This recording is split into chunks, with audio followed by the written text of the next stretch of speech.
శ్రీగురుభ్యో నమః. శ్రీకృష్ణాయ పరమాత్మనే నమః.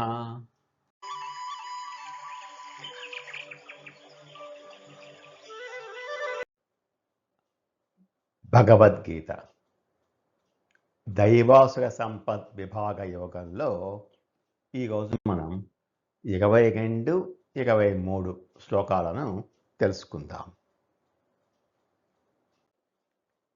ఇంతకు ముందు శ్లోకంలో కామము, క్రోధము, లోభము అనేవి ఆత్మను నాశనం చేసే 3 నరక ద్వారాలు అని తెలుసుకున్నాం కదా. మరి ఆ మూడింటిని వదిలేస్తే మనకు జరిగే లాభం ఏమిటి అనేది ఈ 22వ శ్లోకంలో వివరిస్తున్నారు. ఏతైర్విముక్త కౌంతేయ తమోద్వారైస్త్రిభిర్నరః ఆచరత్యాత్మనః శ్రేయః తతో యాతి పరాం గతిం. ఈ 3 గుణాలు వదిలివేయడం వల్ల మనిషి జీవితం ఎంత అద్భుతంగా మారుతుందో వివరిస్తున్నారు. కౌంతేయ, ఓ అర్జున, ఏతైః విముక్తః తమోద్వారైః త్రిభిర్నరః. ఈ 3 నరక ద్వారం నుండి బయటపడినవాడు, 3 నరక ద్వారాల నుండి విముక్తుడైనవాడు. తమస్సు అంటే చీకటి లేదా అజ్ఞానము.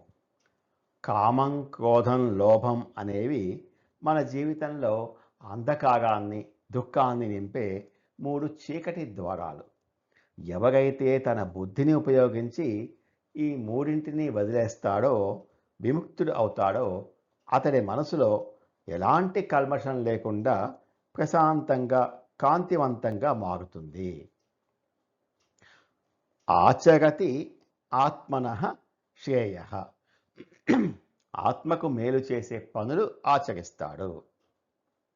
మన మనస్సును ఎప్పుడు డిస్టర్బ్ చేసే కామ, క్రోధ, లోభాలు పోగానే మనిషి ఆటోమేటిక్గా దేవుని వైపుకు, ధర్మం వైపుకు మళ్ళుతాడు. ఇతరులకు సాయం చేయడము, సత్యం మాట్లాడటము, భగవంతుణ్ణి ధ్యానం చేయడము లాంటి దైవీ లక్షణాలను, అంటే మంచి పనులను ఆచరిస్తాడు. ఆ మంచి పనులే అతడి ఆత్మకు నిజమైన శ్రేయస్సును, మేలును చేకూరుస్తాయి. తతః యాతి పరాం గతిం.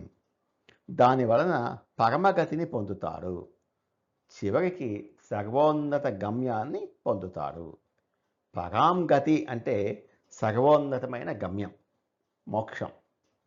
ఆత్మకు మంచి చేసే పనులు చేస్తూ పోతే మనిషి అంతకంతకు ఉన్నత స్థాయికి ఎదుగుతూ వెళ్ళి ఈ జనన మరణాల చక్రం నుండి, సంసారం నుండి బయటపడి శాశ్వతమైన ఆనందాన్ని, పరమపదాన్ని చేరుకుంటాడు.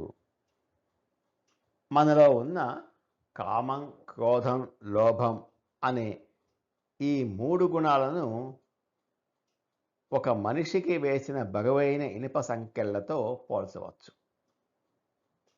చేతులకు, కాళ్లకు పెద్ద పెద్ద సంకెళ్ళు వేసి ఉన్నంత కాలం ఆ మనిషి ఎలాంటి మంచి పని చేయలేడు, ఎక్కడికి పరిగెత్తలేడు.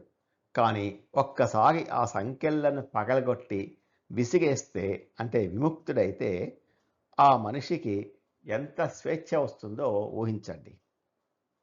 అప్పుడు అతను తన చేతులతో 10 మందికి సాయం చేయగలడు, అంటే శ్రేయస్సు. తన కాళ్లతో ఏ గుడికో, గొప్ప గమ్యానికో స్వేచ్ఛగా నడుచుకుంటూ వెళ్ళగలడు, అంటే పరాంగతి. మన ఆత్మకు పడిన ఈ కామక్రోధ లోభాలు అనే 3 సంఖ్యలను తెంచుకుంటేనే మనం జీవితంలో ఆనందాన్ని, మోక్షాన్ని పొందగలం. మన మైండ్లో ఉన్న కామం, క్రోధం, లోభం అనే చెత్తను, అంటే విషాన్ని బయట పారేసినప్పుడు మాత్రమే ఆ ఖాళీ అయిన ప్లేస్లో భక్తి, జ్ఞానం అనే అమృతం నిండుతుంది. అదే మనల్ని భగవంతుని వద్దకు చేరుస్తుంది అని శ్రీకృష్ణ పరమాత్మ ఈ శ్లోకం ద్వారా వివరిస్తున్నాడు. ఏ తైర్విముక్త కౌంతేయ తమోద్వారైః త్రిభిర్నరః ఆచరత్యాత్మనః శ్రేయః తతో యాతి పరాం గతిం.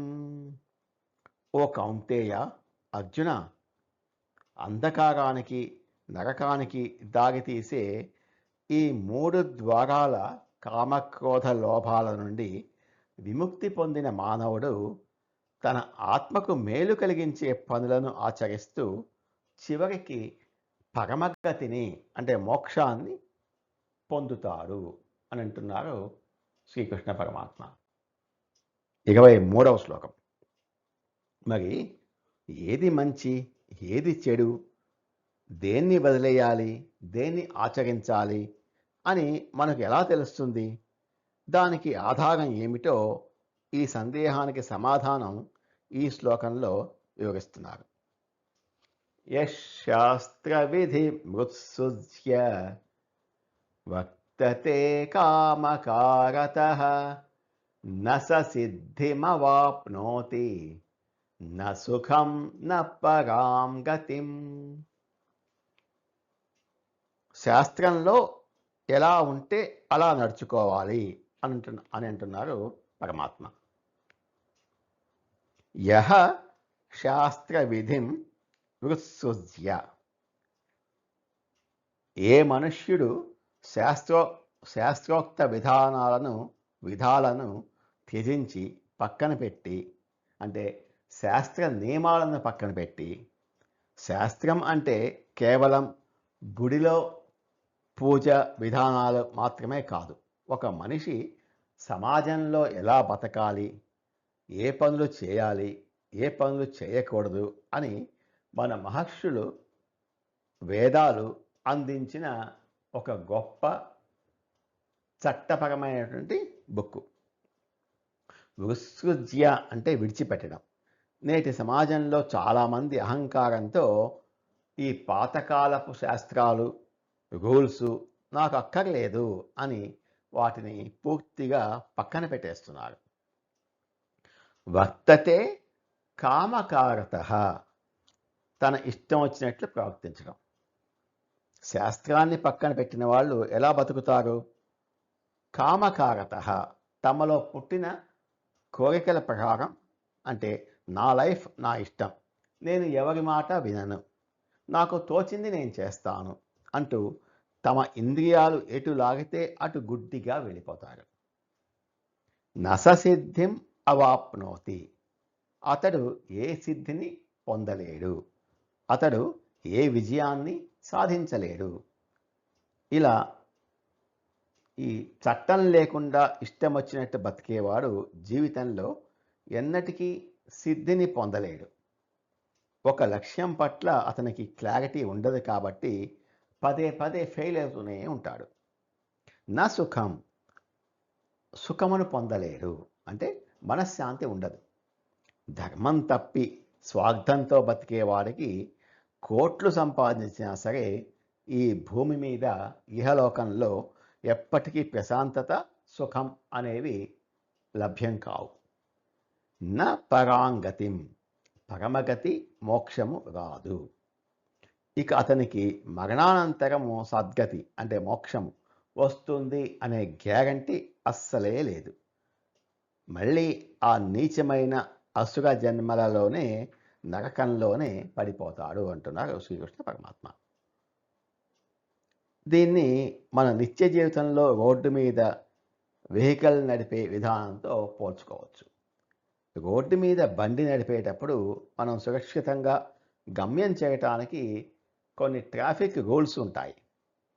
శాస్త్రం, ఒక వ్యక్తి ఏ స్కూటర్ మీదో కారు మీదనో ఎక్కి నేను ఈ ట్రాఫిక్ రూల్స్ అంటే సిగ్నల్స్ ఫాలో అవ్వను, నా ఇష్టం వచ్చిన స్పీడ్తో నా ఇష్టం వచ్చిన వైపు రాంగ్ రూట్లో అయినా సరే వెళ్ళిపోతాను కామకారతః అని డ్రైవ్ చేస్తే ఏమవుతుంది?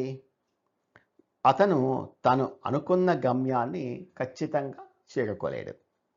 నా సిద్ధిం, మధ్యలోనే యాక్సిడెంట్ అవ్వచ్చు, అయి ఆసుపత్రి పాలవుతాడు. కాబట్టి సుఖం ఉండదు, నా సుఖం. అలాగే ఈ జీవితం అనే ప్రయాణంలో దేవుడు ఇచ్చిన ట్రాఫిక్ రూల్స్ శాస్త్రాలు. వాటిని ఫాలో అవ్వకపోతే మన లైఫ్ కూడా ఘోరంగా క్రాష్ అయిపోతుంది. నా పరాం గతిం. మన మనసు ఎప్పుడు సులభంగా ఉండే సుఖాల వైపే పరిగెడుతుంది. అంటే కోరికల వైపే పరిగెడుతుంది. అది దారి తప్పే ప్రమాదం ఉంది. అందుకే మనకు చీకటిలో టార్చ్ లైట్ లాగా దారి చూపించటానికి శాస్త్రం అనే గైడ్ ఖచ్చితంగా కావాలి. శాస్త్రాన్ని నమ్మినవాడు ఎన్నటికీ చెడిపోడు.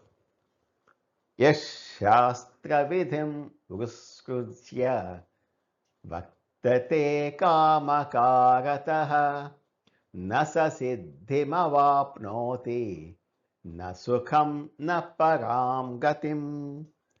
ఎవరైతే శాస్త్రాలు నిర్దేశించిన విధి విధానాలను వదిలిపెట్టి కేవలం తన ఇష్టానుసారంగా తన కోరికల ప్రకారం ప్రవర్తిస్తాడో అతడు జీవితంలో సిద్ధిని, పరిపూర్ణతను, విజయాన్ని పొందలేడు. ఇహలోకంలో సుఖాన్ని పొందలేడు, మరియు మరణానంతరం కూడా పరమగతిని, మోక్షాన్ని కూడా పొందలేడు అని అంటున్నారు శ్రీకృష్ణ పరమాత్మ. నమో భగవతే వాసుదేవాయ. ఏతత్ ఫలం శ్రీకృష్ణార్పణమస్తు.